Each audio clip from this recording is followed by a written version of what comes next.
Hello students, तो अब हम देखने जा रहे हैं जेई मेन 2026 में पूछा गया क्वेश्चन। बहुत ही अच्छा क्वेश्चन है क्योंकि इसके अंदर इंटीग्रेशन के साथ मैट्रिक्स को भी कंबाइन कर रखा है। तो आइए स्क्रीन पे देखते रहना कि मैं क्या बताने जा रहा हूं। बहुत ही बढ़िया चीज बताने जाऊंगा, इसलिए बिल्कुल यहीं देखते रहना स्क्रीन पे। बार बार मैं एक ही बात बोलता हूं कि स्क्रीन पे देखते रहना। फंक्शन दे रखा है हमारे पास, suppose integral of 7 into x की पावर 10 प्लस 9 इंटू एक्स की power 8 upon 1 plus x square plus 2 x की पावर 9 का होल स्क्वायर डीएक्स।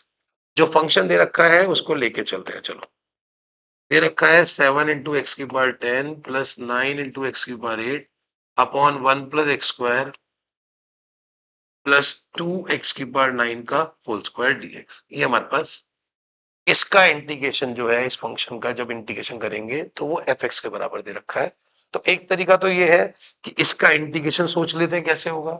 जब इसका इंटीग्रेशन सोच लेंगे और आ जाएगा तो वो एफ एक्स हो जाएगा। फिर एफ एक्स हो जाएगा तो एफ एक्स को यहाँ पुट करके लिमिट लगा के 0 के बराबर लेके कुछ ना कुछ होगा, फिर आगे बढ़ेंगे। एक तरीका तो ये है, ये तो है बिल्कुल बेसिक तरीका। अब इसका शॉर्टकट क्या है सुनना, उसके लिए एग्जाम्पल लेके चलना पड़ेगा पहले मुझे।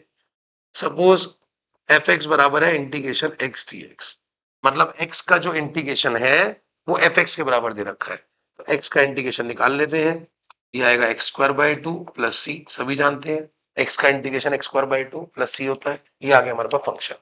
अब हम क्या करते हैं, डेरिवेटिव निकालते हैं। एफ डैश एक्स कितना आएगा हमारे पास, 2x/2 और प्लस सी का 0। तो एफ डैश एक्स क्या आ गया हमारे पास, एक्स के बराबर आ गया। एफ डैश एक्स आ गया एक्स के बराबर।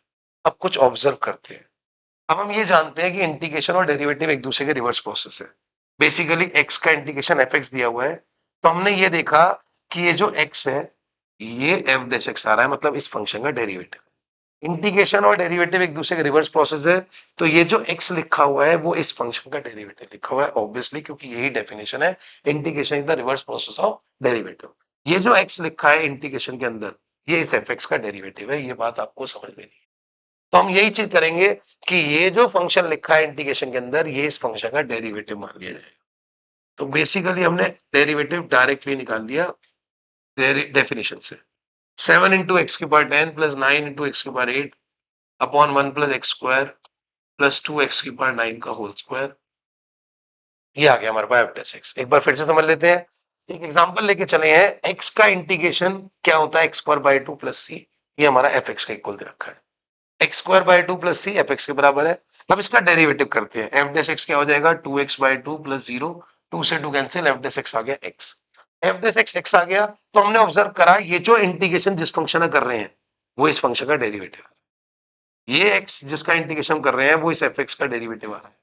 तो मतलब हम डायरेक्ट लिख सकते हैं जो इंटीग्रेशन के अंदर फंक्शन है वो इस एफ एक्स का डेरिवेटिव है। हमारे पास डेरिवेटिव आ गया। अब क्वेश्चन आगे पढ़ लेते हैं। हालांकि इसको पढ़ने की कोई जरूरत नहीं है, इसको पढ़ने की कोई जरूरत नहीं है कहीं से कहीं तक। ए के अंदर एफ डैश बना रहा है, एफ डैश एक्स हमारे पास आ चुका है, तो एफ डैश वन और निकाल लो। एक्स की जगह वन पुट करके एफ डैश वन निकाल लेते हैं। हो जाएगा 7 प्लस 9, नीचे 1 प्लस 1 प्लस 2 का होल स्क्वायर। ये हो जाएगा 16 अपॉन 4 का स्क्वायर 16। एफ डैश वन आ गया हमारे पास, वन आ गया। एफ डैश वन आ गया हमारे पास, वन आ गया। अब क्वेश्चन को आगे बढ़ेंगे। ए मैट्रिक्स दे रखी है, देखना है क्या करना है उसका भी। बी क्या दे रखा है, adjoint adjoint A. B matrix क्या गिवन है, adjoint of adjoint A. B का डिटर्मिनेंट 81 है, तो बी जो दे रखा है एडजॉइंट एडजॉइंट है, उसमें दोनों तरफ डिटर्मिनेंट ले लेते हैं, क्योंकि डिटर्मिनेंट बी गिवन है तो उसकी जरूरत पड़ेगी। तो हम दोनों तरफ डिटर्मिनेंट ले लेते हैं, तो ये हो जाएगा determinant adjoint adjoint A. B के डिटर्मिनेंट की वैल्यू पुट कर देंगे 81। एडजॉइंट एडजॉइंट ए का डिटर्मिनेंट का फॉर्मूला होता है डिटर्मिनेंट ऑफ ए की पावर n माइनस वन का स्क्वायर। n क्या है, 3। 3/3 ऑर्डर की मैट्रिक्स है, तो 3 माइनस वन का होल स्क्वायर। तो 81 हो जाएगा हमारा डिटर्मिनेंट ए की पावर 2 का स्क्वायर 4। स्क्वायर रूट लेंगे तो डिटर्मिनेंट ए आएगा प्लस माइनस 3। ए का डिटर्मिनेंट आ गया हमारे पास प्लस माइनस 3। अब ए का डिटर्मिनेंट कैसे निकालेंगे, ए का डिटर्मिनेंट 3/3 ऑर्डर का शॉर्टकट मैंने सिखा रखा है अपनी पुरानी वीडियो में। तो यहाँ पे मैं डायरेक्ट लिख रहा हूं, ध्यान से देखिएगा। 0 plus 0, 0 plus 0 plus 1 minus alpha square F dash one plus 0 plus 0। अगर डिटर्मिनेंट आपको शॉर्टकट सीखना है तो आप हमारी पुरानी वीडियोस उठा के देख सकते हैं, उसमें आपको डिटर्मिनेंट बहुत अच्छे से सिखाया गया है, बहुत आराम आराम से। 1 minus alpha square F dash one बचा है। अब डिटर्मिनेंट कितना आया हुआ है, प्लस माइनस 3।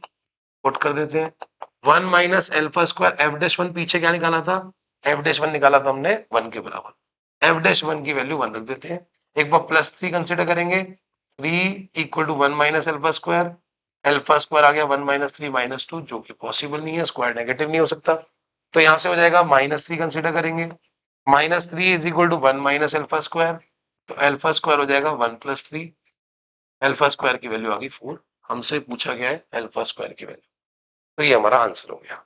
That's it.